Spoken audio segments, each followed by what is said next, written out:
আমি সেই ব্যক্তি যে ঘাঁটতে ভালোবাসে। না না না না না, প্লিজ। রাত 3টে আর ঘুম, সেটা তো আমার এক্সের মতো, আসবে বলেও আসবে না।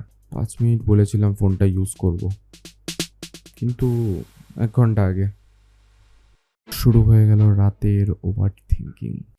কালকে যে মেসেজটা পাঠালাম, ওকে, বেশি হয়ে গেল না তো?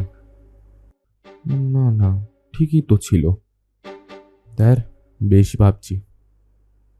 2016-র কথাটা মাথায় আসছে কেন? চাই একটু হালকা হয়ে আসি।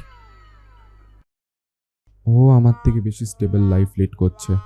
ধ্যাৎ, ঘুমই আসছে না। আমাকে আমার নেশা নেশা লাগছে। সকালে আবার উঠতে হবে তো। কি বলেছিলাম ওকে, সকালে কালে কি যেন নিতে হবে? মাথা এবার কেমন আস্তে আস্তে আমার শান্তি আসছে।